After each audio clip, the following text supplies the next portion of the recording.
They're gonna say he left, they're gonna say he fired. It ain't about that. Just know it wasn't mutual. Skip Bayless don't like to be challenged. I just realized that he and I couldn't succeed at the same table. There is no way on earth that I can imagine him walking away. The day has finally come, and it's happened in a way that none of us would ever expect. We've known for a few weeks now that Skip Bayless is officially leaving Undisputed. We don't necessarily know what the terms were. We didn't know if he got fired or if he quit. We got a bunch of answers to that, but even more so, his final show was very odd. It was nothing like Shannon Sharpe's final show on Undisputed. So we're gonna break everything down. Before we get to the content, this is our final week DJ College Football 25 giveaway for my Instagram followers and my Twitter followers. Link to both of those giveaways are in the description down below. Now that we get all that out of the way, break!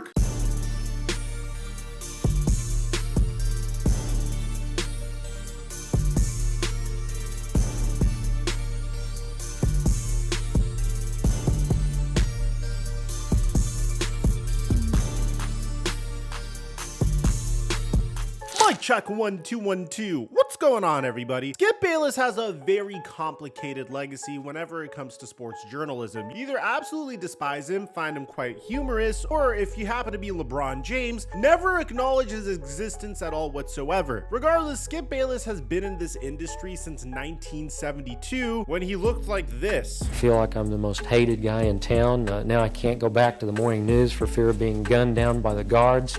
And although I never personally formulated my own sports opinions based off of what Skip Bayless was saying on First Take and on Undisputed, I believe that just like any individual that is doing a sports show each and every day that is based around hot takes, there's been times where he's given incredible takes. What qualifies him? What experience does he have running a football team? You're simply a product of all that philosophy. You've come up under Bill Belichick. Right. And times where he's given really poor takes. He's the quarterback of America's team. And you know and I know, I don't have sympathy for him going public with, I got depressed. There are times where he's pushed a little bit too hard. I apologize for what we're going to set out to do here today. Last thing we want to try to do is come off as insensitive to what this young man is going through. And obviously there's been times where he's been so difficult that he pushed away a generational co-host. Glasses back on. Can I finish? You disrespect him. It's just so.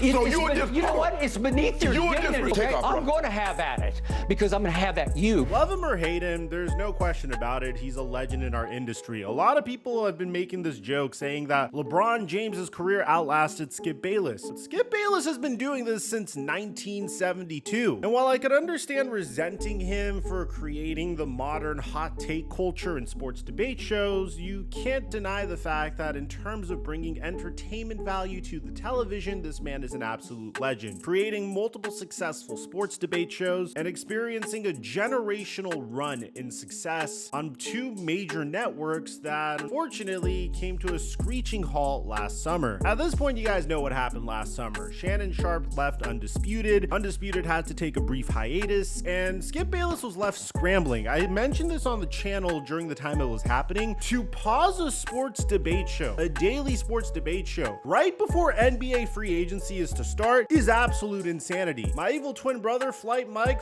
that guy, uploads like 50 or 60 times a month during the months of June and July, primarily because that's when the NBA is moving the most. So for Undisputed to stop at that period is insanity and truly gives you an idea of how much Skip Bayless was scrambling to find a brand new sports debate partner. Eventually, Skip Bayless settled on Michael Irvin, Rachel Nichols, Paul Pierce, Keyshawn Johnson, and of course, Lil Wayne. But don't give me that. That's the NFL. Yeah. I still can't believe he got Lil Wayne to give sports takes. I mean, like, it's awesome. I'm a huge Wheezy fan.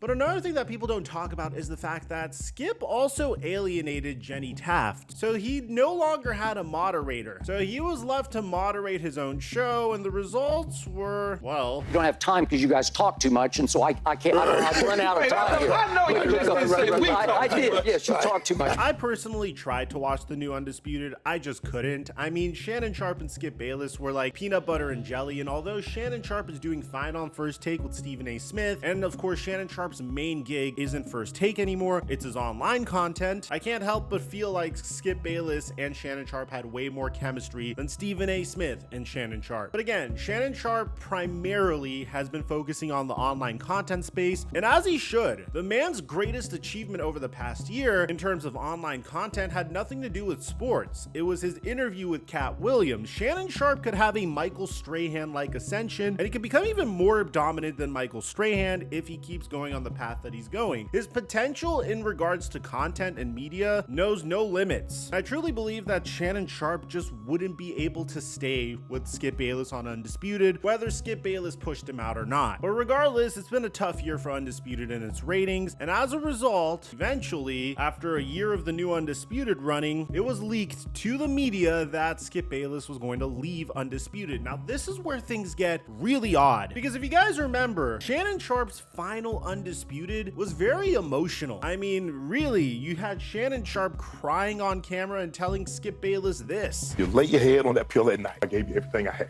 You did. So you would wonder if Skip Bayless would have a similar type of show. I mean, this is the man that created the concept of Undisputed. He left First Take, went to Fox, got paid a bag, pointed at Shannon Sharpe saying, I want him as my debate partner, and went on a crazy run for about 8 years. The man created the show, so you would think that the send-off they would have for Skip Bayless would be very similar to Shannon Sharpe's, but it was the exact opposite. As a matter of fact, Skip Bayless's final Undisputed show came and went, and nobody really noticed a thing. It was just like any Undisputed show. If you were just tuning in and didn't have the internet and didn't have social media and didn't find out that this was all going on from your phone, you probably wouldn't have noticed that Skip Bayless was leaving. But upon the show's conclusion, Skip Bayless tweeted out that today was my last show on Undisputed. I'm leaving FS1. I've been planning to pursue other opportunities for several months. I had a great 8-year run with a lot of great people at Fox, but now I'm excited for what's coming up. Stay tuned. I love how people react that LeBron James lasting longer in the NBA than Skip Bayless on Undisputed warms my soul. But bro, I don't want to sound like a huge Skip Bayless defender, but bro, Skip Bayless started Undisputed with Shannon Sharpe 3 months after LeBron James won Cleveland its championship. Like, I understand wanting to make this parallel because Skip Bayless has created a career off of roasting LeBron James, but it's just not the same. But you could make an argument that LeBron James in the NBA has lasted longer than Skip Bayless on First Take and Undisputed. But in terms of career length, you can't compare the two. I mean, it's ridiculous. You can't compare a professional basketball player to a journalist. You could do journalisms for decades. But that aside, this answers a lot of our questions, and Fox actually gave their response to this as well. One, it's the fact that Skip Bayless said, I'm leaving FS1. He wasn't fired. Now, whether Fox decided to do this amicably and part ways in a way where Skip Bayless would still look good, or if Skip Bayless went to Fox saying that this isn't working for me, is a different conversation. I wouldn't be shocked if he got fired. I wouldn't be shocked if they didn't pick up his contract, and I wouldn't be shocked if he said, I feel like I could do other things. But at the same time, I think it's pretty strange that Skip Bayless went to his stable job at Fox and said, you know what? I think I'm gonna start pursuing other ventures. You know, as a 72-year-old, it's just a very strange thing to consider. But I guess it's something that we're seeing more and more. I mean, Bill Belichick is the same age as Skip Bayless, and the man literally went from being the head coach of the New England Patriots and the most dominant head coach of the past 2 decades to showing off his personality with the media and dating a girl that is literally a quarter of his age. So if Skip Bayless wants to pursue something else, I'm all for it. I personally think he should just take off and enjoy himself, but if this keeps him young and if this gets him excited, then who am I to tell him how to live his life? Fox put out this statement on Skip Bayless saying that the Fox Sports family thanks Skip Bayless for his outstanding contributions at FS1. As a founding member of the show Undisputed and known as the godfather of sports debate, Skip has been a cornerstone of our network and a driving force in sports commentary. His passion, insight, and distinctive voice have entertained audiences and captivated sports fans throughout the years. We wish Skip continued success in his future endeavors. I'm not a diehard fan of Skip Bayless, guys, but I understand his legacy and respect some of the stuff that he's done for sports Sports Debate. I'm very interested in seeing where he takes his career from here. Skip would also post this picture when he got home, saying Ernestine and Hazel surprised me with congratulations balloons when I returned from my last Undisputed. Can't wait for what's next. Here we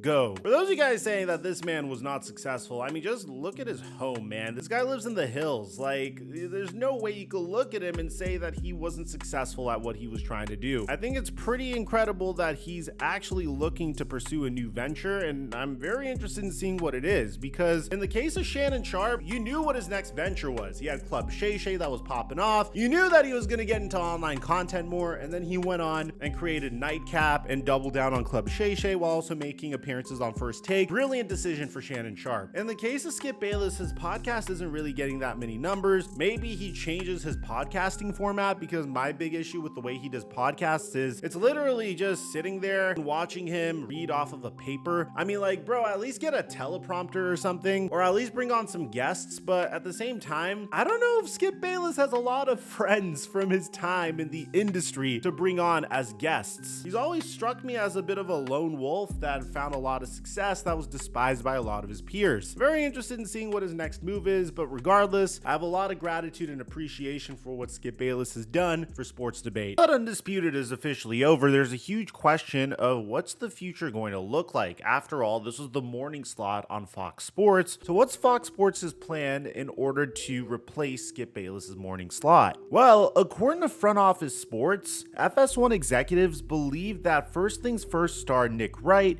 is the future of the network. But do they really want to take the 39-year-old Wright and on-air partners, Chris Broussard and Kevin Wills, away from their current 3 to 5 p.m. Eastern time slot and make them compete head-to-head with rival ESPN powerhouse First Take? Personally, from my research, it seems like First Things First is significantly more respected than First Take. And I have nothing against First Take. I find First Take to be very, very entertaining. But there's actually insightful analysis going on First Things First. It's not necessarily a shouting match. So it's a very bold move, but it's not necessarily the worst plan either, especially for those that want a much more nuanced version of Sports Debate. Nick Wright is kind of like the inverse of Skip Bayless. He rides LeBron James as much as he can, but he actually provides rationale to his fandom of LeBron James. And I wouldn't say it's the perfect show, but I definitely think it's a higher quality show than Undisputed was in a different way. Now, that's not their only plan. The article continues by saying Bayless, the godfather of Sports Debate, was chewed up by his former on-air partners, Stephen A. Smith and Shannon Sharpe, from 10 a.m. to noon in their head-to-head battle. If I'm Nick Wright, I'm not sticking my ascending program in front of that buzzsaw. It's probably more likely, say my sources, that FS1 takes the promising duo of Emmanuel Acho and Joy Taylor from Speak at 5 p.m. and builds a new morning show around them. They also like Keyshawn Johnson and Richard Sherman, two of Bayless's rotating partners on Undisputed, and could cast them on other shows. So I said this when Skip Bayless announced that Richard Sherman was going to be his debate partner. I really like the potential of Richard Sherman in sports debate shows. I think he's very well spoken and way more intelligent than people give him credit for. But that's not all. FS1 is intrigued by Parkins, the 37-year-old Chicago radio talk show host who recently guest hosted The Herd with Colin Cowherd. He's good friends with Nick Wright going back to their days at Syracuse. Cowherd publicly called Parkins the most talented sports talk radio host out there right now on his podcast. But there's no doubt about one thing: FS1 management is under pressure. It already looks foolish for letting Shannon Sharpe walk last year in favor of Skip Bayless, just as the Pro Football Hall of Famer was ascending in popularity and Bayless was fading. Now, Sharpe's one of the hottest sports media personalities in the country, making an impact on ESPN, and with his Club Shay Shay podcast / YouTube show, Sharpe's also poised to inherit the lead role on First Take if Smith decides to leave for late night TV, politics, or acting. This means Shannon Sharpe will likely be a thorn in his old network side for years to come. And honestly, I can't believe they missed on that one. I don't think it takes a genius to realize that Shannon Sharpe was next up in regards to sports media personalities. So the fact that Fox decided to stick with Skip Bayless over Shannon Sharpe, to me, is just insane. I mean, a simple look at their podcast numbers would have been all the research you really needed to do in that instance. Now, the article continues to say that FS1 needs to do something this summer. to improve its weekday studio lineup in time for the 2024 NFL season. Studio shows are designed to help drive viewers to live game coverage, with Tom Brady joining as Fox's #1 NFL game analyst and the network poised to broadcast the Super Bowl.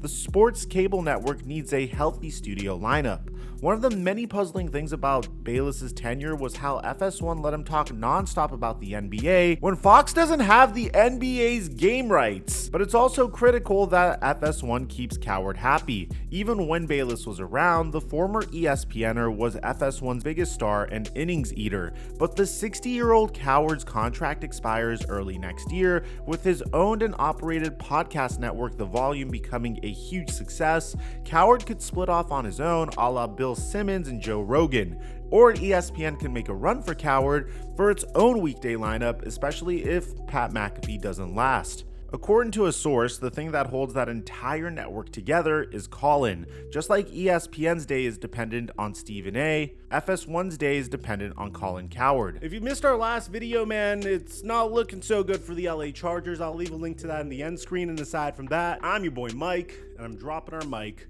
until our next upload.